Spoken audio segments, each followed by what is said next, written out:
오늘은 요한계시록에 나오는 소아시아 7교회 중에서 세 번째 교회인 버가모 교회에 대해서 함께 생각을 해보려고 하는데요. 이 버가모 교회는 어떤 의미에서 오늘 이 시대에 우리의 교회와 가장 많이 닮았다, 그렇게 이야기할 수가 있습니다. 어떤 점에서 닮았을까요? 버가모 교회는 그 당시 교회를 향한 로마 황제의 핍박과 고난을 다 이겨낸 그런 교회입니다. 순교자까지 배출한 교회입니다. 그런데 세월이 지나가면서 믿음이 점점 흔들리기 시작합니다. 세속화되어집니다. 타락한 방향으로 흘러가기 시작합니다. 주님은 그것에 대해서 책망하시면서 회개의 기회를 주시는 것입니다. 오늘 이런 버가모 교회의 모습에 대해서 함께 살펴보면서 우리 자신의 모습을 한번 돌아볼 수 있는 은혜가 있기를 간절히 바랍니다. 여러분, 만약에 여러분이 어느 곳에 이사를 가야 되는데 그곳이 교통편도 좋고 학군도 좋고 또 그 가까운 곳에 좀 괜찮은 종합병원도 있다, 그런 곳에 이사를 가시면 얼마나 좋겠습니까? 기쁜 마음으로 그런 곳에 이사를 갔습니다. 그런데 가서 막상 살아보니까 그곳 주변에 술집이 너무 많고 점집도 많고 우상 숭배자들도 가득 찬 곳이라면 어떻게 하겠습니까? 이곳에 살아야 되나 아니면 다른 곳으로 이사를 가야 되나, 성도로서 좀 고민이 되겠지요. 오늘 본문에 나오는 버가모라고 하는 지역이 바로 그런 곳입니다. 그 당시 버가모가 자랑하는 세 가지가 있었는데요. 첫 번째로 버가모는요, 우리 의사들이 의사 선서를 할 때에 손을 들고 하는 그 가장 대표적인 의사가 히포크라테스지요. 근데 이 히포크라테스 다음으로 유명한 해부학의 거장으로 알려져 있는 갈렌이라고 하는 의사의 고향이 바로 이 버가모입니다. 그래서 이곳에는요, 의료기술이 상당히 발전되어 있었고 굉장히 큰 아스클레피온이라는 고대 병원과 의과대학이 있는 그런 곳이었습니다. 두 번째로 이 버가모에는요, 큰 도서관이 있었는데 그 당시로서는 가장 많은 20만 권의 책을 소장한 대형 도서관이었다고 합니다. 그래서 이곳에서 살아가는 사람들은요, 문화적으로도 굉장히 큰 자부심을 가지고 살았다고 합니다. 그런가 하면 버가모는요, 헬라의 신전들로 가득 찬 곳으로 그 당시 모든 종교의 중심이 되기도 했습니다. 그곳에는 제우스 신전을 비롯한 모든 많은 이방의 신전들이 있었고 로마 황제들을 숭배하던 황제들의 산당도 다 이곳에 있었다라고 하는 거예요. 그러기에 버가모는요, 어둠의 권세가 가득 찬 곳으로 주요한 이방 종교 행사들이 다 이곳에서 이루어졌다라고 합니다.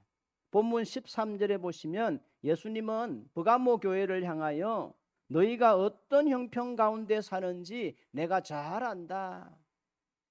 너희들은 사탄의 권자가 있는 곳에 살고 있다, 그렇게 말씀하실 정도였습니다. 이러한 현실 속에서 버가모 교회 성도들이 교회를 세우고 믿음을 지켜간다라고 하는 거 결단코 쉬운 일이 아니었다라고 하는 거예요. 그럼에도 불구하고 버가모 교회 성도들은요, 그런 불신앙적인 환경 가운데서도 그들의 믿음을 굳게 지켰습니다. 이것은 마치 오늘날 우리가 불신자들이 가득한 회사에 들어가서 홀로 외로이 우리의 믿음을 지켜가고 회사 사원들이 함께 친교하고 교제하는 중에 술을 마시지 않으면 안 되는 그런 분위기 속에서도 끝까지 나에게 닥쳐올 불이익을 감수하고서라도 성도의 정체성을 지켜가는 것만큼 어려운 일이었습니다. 여러분, 실제로 이런 일들을 당하면요, 우리의 믿음을 지켜간다고 하는 것이 말만큼 쉽지 않다라고 하는 거 우리가 경험적으로 너무나 잘 알고 있지 않습니까? 그러기에 이런 불신앙적인 분위기 가운데서 서머나 교회 성도들은요, 자신들의 믿음을 꿋꿋이 지켜갔다고 하는 거예요. 그러기에 그들의 믿음이 귀한 것입니다. 그리고 우리 주님은요, 그들의 그런 믿음을 인정하시고 칭찬하시는 거예요. 더 나아가서 서머나 교회 성도들은 잘못되면 죽을 수도 있는 환경 속에서도 그들의 믿음을 저버리지 않았다라고 하는 것입니다. 13절 중간 부분에 보시면요, 내 충성된 증인 안디바가 너희 가운데 곧 사탄이 사는 곳에서 죽임을 당할 때에도 나를 믿는 믿음을 너희가 저버리지 아니했다라고 말씀합니다. 교부 터툴리안에 의하면요, 당시 안디바라고 하는 사람은 이 버가모 교회의 감독, 요즘 말로 하면 교회의 담임 목사였지요. 그런데 이 안디바가 황제 숭배를 거절한다는 이유 때문에 화형을 당했다라고 하는 거예요. 바꿔 말하면요, 그들의 담임 목사가 그들 앞에서 순교를 당한 것입니다. 게다가 안디바뿐만 아니라 누구든지 언제 어느 곳에서 잡혀가서 순교를 당할는지 죽임을 당할는지 아무도 알 수 없는 그런 살벌한 분위기 가운데 그들은 살아가고 있었습니다. 그럼에도 불구하고 버가모 교회의 많은 성도들은요, 끝까지 자신의 믿음을 지켜갔다라고 하는 거예요. 예수님은 그런 믿음을 기억하시고 칭찬하셨던 것입니다. 여러분, 오늘 우리도 주님 앞에서 이런 칭찬받는 성도가 되면 얼마나 좋겠습니까? 우리가 비록 세상에서는 남들보다 좀 가난한 모습으로 살아갈지라도 주님 앞에 서는 그날 내가 너의 믿음을 지켜보았노라. 어렵고 힘든 가운데서도 낙담하지 아니하고 끝까지 믿음을 지켜주니 참 고맙구나. 뜻하지 않게 찾아온 인생의 어려움으로 말미암아 외롭고 불안한 가운데서도 주님을 바라보며 살아가는 우리들에게 김집사야, 많이 불안하지, 많이 걱정되지, 그럼에도 불구하고 믿음을 잃지 않고 살아가는 너의 모습이 너무나 고맙구나. 또 약한 몸 부둥켜 안고 병들어 누워있는 내 침상 가운데 찾아오셔서 내 아픈 몸 어루만지시면서 이 집사야, 제 집사야, 투병 생활 많이 힘들지. 그래도 그 아픈 자리에서도 기도 생활 끊이지 아니하고 찬송 생활 끊이지 아니하고 나를 사랑하는 마음 변치 않으니 참으로 고맙구나. 남몰래 나 혼자 교회를 위하여 수고하고 땀 흘려 헌신하고 있을 때 우리 주님 찾아오셔서 내 두 손 꼭 잡으시면서 이 집사야, 강 집사야, 네가 내 교회를 내 집과 같이 사랑하고 내 성전을 그토록 사모하니 참으로 고맙구나. 이러한 칭찬을 듣고 싶지 않으십니까? 간절히 바라기는 우리도 이 버가모 교회의 성도들처럼 끝까지 우리의 믿음을 잘 지켜서 우리 주님으로부터 이런 놀라운 칭찬을 듣는 저와 여러분 되어주시기를 우리 주님의 이름으로 축복합니다. 그런데 여러분, 이렇듯 무서운 로마 황제의 핍박을 이겨내고 순교자적인 신앙을 지켰던 이 버가모 교회에 위기가 찾아옵니다. 그것은 바로 교회 내부에서 일어난 유혹 때문입니다. 흔히 사탄이 우리 성도들을 공격할 때 사용하는 세 가지 무기가 있다고 그러지요. 첫 번째는 고난입니다. 불의의 상호를 당하든지 죽을 병에 걸리든지 혹은 사업의 실패를 통해서 우리의 마음을 약하게 만드는 겁니다. 사람들은 누구나 다 고생하는 것을 싫어하기 때문에 믿음이 없는 사람들은요, 고난이 오면 많이 흔들리는 거예요. 그러나 우리는 이때야말로 우리에게 더 하나님 바라보라고 하는, 더 기도하라고 하는 하나님의 신호인 줄로 알고 더욱더 엎드려 기도하며 나아갈 때 뜻하지 않은 더 큰 은혜가 임하고 우리의 믿음이 그 고난의 시간을 통해서 더 강건해진다라고 하는 사실도 기억해야 합니다. 두 번째로 핍박입니다. 예수님을 믿는 사람들을 직접적으로 미워하고 잡아가고 심지어 죽이는 공격적인 방법입니다. 베드로전서 5장 8절 말씀해 보시면요, 같이 읽겠습니다. 건신하라 깨어라 너희 대적 마귀가 우는 사자같이 두루다니며 삼킬 자를 찾나니. 이 말씀처럼요, 마귀는 우는 사자와 같이 폭력적인 방법을 통해서 성도들을 두렵게 만들고 굴복하게 만듭니다. 그 대표적인 모습이 초대교회 시절에 일어났던 로마 황제의 핍박과 우리나라 일제시대에 있었던 일본 사람들의 그런 신앙의 핍박이나 고문 같은 거 아닙니까?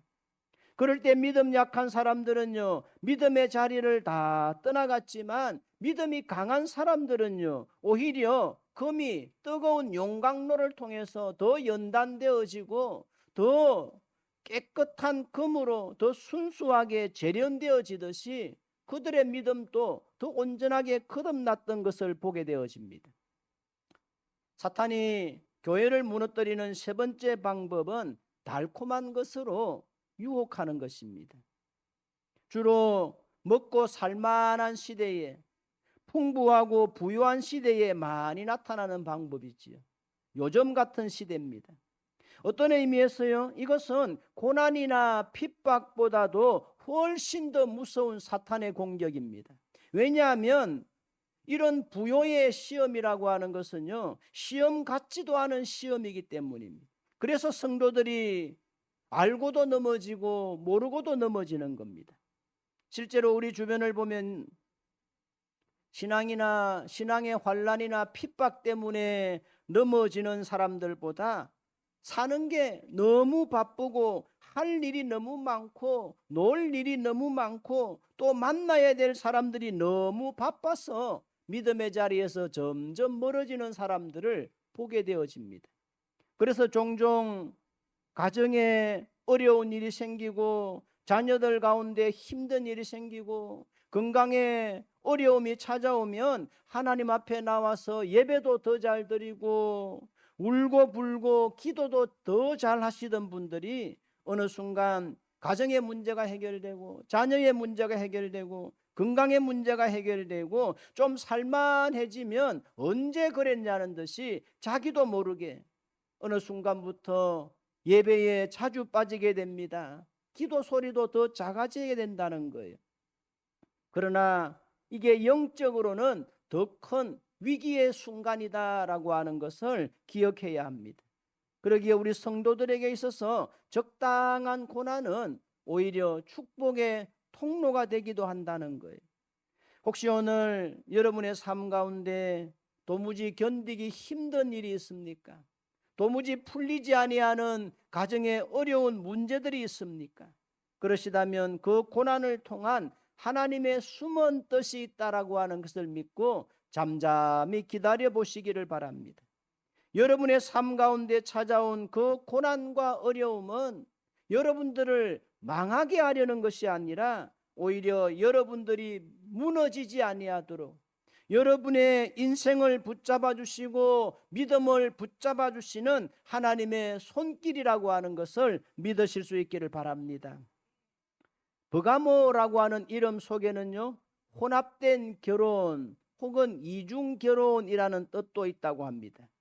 근데 지금 이 이름 그대로 버가모 교회 안에 잘못된 교리들, 혼합된 신앙들이 들어오기 시작한 거예요. 그 대표적인 것이 14절에 나오는 발람의 교훈을 따르는 사람들과 15절에 나오는 니골라 당의 교훈을 지키는 사람들입니다. 발람의 교훈이 뭐냐? 한마디로 말하면 신앙과 물질을 뒤섞어서 믿는 혼합주의 신앙입니다. 황금과 물질을 숭배하는 배금주의 사상입니다. 민수기 22장에 보시면요, 출애굽한 이스라엘 백성들이 계속해서 약속의 땅 가나안을 향해서 전진하고 있을 때에 그 앞에 이제 모압이라는 나라와 전쟁을 하게 되었습니다. 그때 모압 왕이 가만히 생각해 보니까 하나님과 함께 하시는 이스라엘 군대를 우리가 도무지 이길 수 없겠구나. 군사적으로나 사기면에서 절대로 안 될 것 같아서 한 가지 계책을 생각해 내는데요. 그게 뭐냐? 당대의 유명한 주술사였던 이 발락이라고 하는 사람, 발람이라고 하는 사람을 불러와서 이스라엘을 저주하도록 부탁을 한 거예요. 지금 여기 나오는 두 사람 저도 헷갈리는데요. 이 발락과 발람이란 사람은 이름은 비슷하지요. 같은 발씨입니다. 그런데 신분이 완전히 다르다는 거예요. 발락은 모압 나라의 왕이었고 발람은 유명한 주술사였습니다. 주술사 발람은요, 왕이 보낸 그 엄청난 재물을 바라보고 막 욕심이 생깁니다. 그 재물의 유혹 앞에 마음을 빼앗깁니다. 그래서 이스라엘 백성들을 저주하려고 3번씩이나 도전했지만 그때마다 하나님이 막으시는 거예요. 그때 발람은 하나님이 지키는 하나님의 백성들은 절대로 저주할 수는 없구나 하는 것을 깨닫게 되어집니다. 그럼에도 불구하고 발락 왕이 제시한 그 엄청난 재물에 넘어간 발람은요, 마지막 카드로 미인계라고 하는 깨를 생각해내어서 모압 왕에게 건의를 하는 겁니다. 그게 바로 보올이라는 곳에서 일어난 이스라엘 백성들, 이스라엘 남자들과 모압 여인들 간에 일어난 음행과 우상숭배의 사건이었습니다. 발람은요, 자기가 하나님의 백성들, 하나님이 지키시고 보호하시는 하나님의 백성들을 저주할 수는 없지만 이스라엘 백성들 스스로 죄의 유혹에 빠져서 음행하게 만들고 우상 숭배하게 만들면 되겠구나. 그래서 그들 스스로 하나님을 떠나게 만들고 하나님께 버림받게 만들면 되겠구나. 그렇게 작전을 세운 거예요. 그 일로 말미암아 이스라엘 백성 중에서 자그마치 24,000명이나 하나님의 징계를 받아서 죽는 일이 일어나게 됐지요. 지금 서머나 교회 안에 이렇듯 또다시 발람의 교훈을 따라서 하나님의 백성들 스스로가 이 세상의 음란과 우상 숭배의 유혹을 따라서 타락하는 일이 일어나고 있었다라고 하는 것. 그런가 하면 15절에 나오는 니골라 당의 교훈은요, 한마디로 쾌락주의고 또한 향락주의입니다. 니골라 당은요, 영지주의적인 이단입니다. 우리의 몸과 영혼은 완전히 분리되어 있다. 그래서 영혼은 선한 것이지만 육신은 악하다고 가르쳤습니다. 그래서 선하신 하나님은 우리를 구원하실 때에도 선한 영혼만 구원하지 악한 육신은 몸뚱아리는 구원하지 않는다라고 가르칩니다.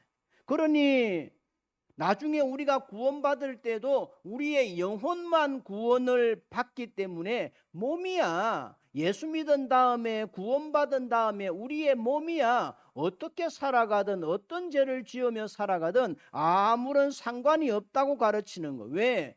죽고 나서 천국 가는 것은 영혼밖에 없고 육신은 흙으로 돌아갈 것이기 때문에 그만 버리면 된다는 거예요. 이 때문에 교회 안에 영적인 혼합주의가 일어나기 시작합니다. 오직 하나님만을 믿고 하나님의 말씀만을 붙들고 살아가야 될 하나님의 백성들이 그들의 거룩한 신앙을 버리고 이것저것 닥치는 대로 마구잡이로 필요한 대로 섞어서 믿는 혼합주의 신앙, 짬뽕 신앙이 일어나게 된 것입니다. 그러는 동안에 버가모 교회는요, 점점 세속화되어지고 세상과 타협하면서 신앙의 거룩과 순결을 잃어버리게 되었다라고 하는 거예요. 여기서 우리는요, 우리를 무너뜨리는 사탄의 유혹의 무서움을 알아야 합니다. 여러분 가만히 한번 생각해 보세요. 이 서머나 교회가 처음부터 그렇게 타락한 것이 아닙니다. 순교자 안디바를 배출할 만큼 고난과 핍박을 다 견딘 교회입니다. 그런데 그만 사탄의 달콤한 유혹 앞에 무너지고 만 것입니다. 이것이 바로 사탄의 전략입니다. 처음에는 폭력으로, 총으로, 칼로 우리를 넘어뜨리려 하다가 안 되면 달콤하고 부드러운 방법으로 우리를 유혹해 온다는 것입니다. 천하장사 삼손이요, 바로 그러한 방법에 넘어지고 말지 않았습니까? 삼손은요, 그를 잡으러 찾아온 모든 블레셋의 군대들은 다 물리쳤습니다. 그런데 들릴라라고 하는 한 여인의 치마폭에 넘어지고 말지 않습니까? 이처럼 사탄의 유혹은요, 너무나 매력적이고 달콤한 것이기 때문에 때로는 망하는 길이고 죽는 길임을 모르고 따라가게 되어진다고 하는 거예요. 어떤 한 관광객이 시골 마을을 방문했는데 눈앞에 신기한 광경이 펼쳐졌습니다. 한 사람이 앞에 길을 걸어가고 있는데 신기하게도 돼지떼가 그 사람의 뒤를 따라서 줄줄줄줄 따라가는 거예요. 결국 그 돼지떼들이 따라간 곳은 도살장이었습니다. 아무리 미물이라도 자기의 생명에 위협을 느끼게 되면 눈치를 채는 거예요. 움찔움찔하게 되고 반항하게 되고 움츠려들게 되는데, 이 돼지떼들은요, 죽는 길인 줄도 모르고 그냥 꿀꿀꿀꿀꿀꿀꿀꿀 그러면서 따라갔다는 거예요. 이게 너무나 신기해서 그 사람에게 물었습니다. 아니, 어떻게 이런 일이 일어날 수 있습니까? 그랬더니 그 주인이 이야기합니다. 자기가 들고 있던 콩 바구니를 보여주면서 여기 있는 이 콩을 뒤에 조금씩 떨어뜨려 주면 돼지들은 지금 자기들이 어디로 가는 줄도 모르고 땅에 떨어져 있는 콩만 바라보고 콩만 주워 먹으려고 순순히 따라오더라는 거예요. 여러분, 이것이 바로 사탄의 유혹이라고 하는 것입니다. 사탄의 유혹은 너무나 달콤한 유혹이기에 우리도 모르게 따라가게 된다는 것입니다. 그러나 그 마지막은 언제나 죽음이고 멸망이라고 하는 것을 잊지 말아야 합니다. 태국 국경지대에 한 소수민족이 있었는데요, 이 민족은 아편을 경작해서 온 마을 사람들이 살아가고 있습니다. 근데 그 마을의 사람들 대부분이 다 아편 중독자들이라고 하는 거예요. 한 기자가 그 마을을 취재하면서 물었습니다. 아니, 어떻게 이렇게 아편 중독자가 다 되었습니까? 예, 처음에는 아편이 위험한 줄 우리도 알았지요. 그저 돈을 벌어야 되겠다는 마음에 돈만 벌려고 시작을 한 일이었는데 그게 마음대로 안 되더라는 것입니다. 자기들이 이렇게 아편 중독자가 될 줄 알았더라면 절대로 이 일 시작하지 않았을 거라고 이야기하더랍니다. 제가 대구에서 처음 전도사 생활을 했었는데요, 그 교회에 어떤 한 장로님이 계셨어요. 그때 아마 연세가 50살이 조금 넘으신 장로님이셨는데, 이 장로님이 주일에 간혹 찬양을 하시는데 전자올겐을 이분이 연주를 하면서 하시는, 전자올겐을 연주하면서 이렇게 하는데 진짜 이거는 텔레비전에 나올 만큼 탁월한 실력이었습니다. 정말 프로급의 실력을 가진 전문가의 솜씨였습니다. 그런데 하루는 우연히 제가 대구에서 대구 매일신보 신문을 이렇게 떡 펼치는데 그 신문 안에 전단지 광고지가 들어있는데 거기를 이렇게 우연히 탁 보니까 이 전단지 내용이 뭐냐 그러니까 전자올겐의 대부, 우리의 젊은 오빠 정땡땡이라고 적혔는데 가만 보니까 우리 교회 장로님이더라고. 빨간 옷을 입고 이렇게 연주하는 모습을 광고를 해놓은 거예요. 제가 그 모습을 보고 정말 깜짝 놀랐습니다. 나중에 사연을 들어보니까 어릴 때 중고등학생 시절까지 신앙생활을 했대요. 그러다가 청년기에 잠깐 세상으로 나갔는데 음악을 좋아하고 노래를 좋아하다 보니까 이분이 이제 악기를 배우게 된 것입니다. 그러다가 신앙생활을 다시 시작했는데 신앙생활 시작하고 집사가 되고 장리주사가 되면서 이래서는 안 되겠다. 그래서 이제 업소에서 연주하던 그 일을 그만두고 모은 돈을 가지고 악기점을 이렇게 차리게 되었습니다. 근데 악기점이 잘 되질 못하고 망해버리는 바람에 어쩔 수 없이 자기가 할 수 있는 일이 없으니까 옛날 청년 시절에 하던 유흥주점에서 밴드를 하고 있었던 거예요. 잠깐만이라고 했던 것이 영원히가 되어버린 거예요. 그래서 그런지 그분은요, 교회에 와서 찬양을 하기만 하면, 찬송을 부르기만 하면 늘 눈물을 흘리던 것을 기억합니다.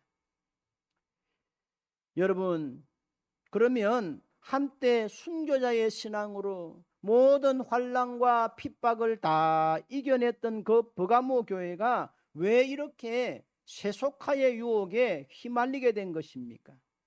또 오늘날 우리 성도들이 너무나 쉽게 적당히 좋은 게 좋은 거라고 세상과 타협하며 살아가고 믿음의 확신 가운데 서질 못하고 오늘 또 여전히 헷갈려하는 가운데 교회를 다니는 이유가 무엇입니까? 그것은 바로 우리도 모르게 우리 주변의 사람들의 눈치를 많이 보기 때문입니다. 세상 사람들의 눈치, 친구들의 눈치, 가족들의 눈치, 직장 동료들의 눈치를 보면서 이제 더 이상 신앙의 문제 때문에 그들과의 관계가 불편해지고 싶지 않다는 거예요. 더 이상 그들을 자극하고 싶지가 않다는 것입니다. 그래서 적당한 선에서 타협을 하면서 살아가는 겁니다. 이게 바로 버가모 교회가 맞이한 현실이었고 또 오늘날 우리가 맞이하고 있는 또 다른 유혹의 모습이라고 하는 것입니다. 그럼 이런 버가모 교회에 나타나신 예수님은 어떤 모습이셨습니까? 12절 말씀해 보시면 좌우에 날선 검을 가지신 모습으로 나타나셨습니다. 주님이 가지신 검은요, 양면성이 있습니다. 주님이 가지신 검은 주님의 교회를 보호하는 동시에 성도들의 병든 신앙을 수술하시기 위함이었습니다. 그래서 예리한 검을 가지고 나타나신 거예요. 우리 주님께서 지금 날선 검을 가지고 나타나신 이유는 버가모 교회가 세상과 타협하고 이단과 타협함으로 복음의 순수성을 잃어버리고 영적으로는 고름이 생기고 살이 썩어들은 가운데 있었기 때문에 주님은 버가모 교회의 그런 병든 모습을 더 이상 두고 보실 수가 없어서 좌우에 날선 검을 들고 찾아오셔서 그들의 병든 모습을 수술하여 새롭게 해주기를 원하셨던 것입니다. 더 나아가 좌우에 날선 검은요, 하나님의 말씀을 의미합니다. 우리 주님은 우상의 도시, 세속의 도시 한가운데 서 있는 버가모 교회가 앞으로도 계속해서 그들 앞에 펼쳐질 사탄과의 싸움에서 이기기 위해서 꼭 필요한 무기가 있다면 그것은 바로 하나님의 말씀인 것을 알았습니다. 그래서 언제든지 하나님의 말씀의 힘으로 사탄의 박해뿐만 아니라 그 어떤 간교한 유혹도 다 이겨가기를 바라셔서 말씀의 검을 가지고 나타나신 겁니다. 17절에 보시면요, 그렇듯 믿음으로 이겨갈 때에 주님은 두 가지 선물을 주신다고 말씀하십니다.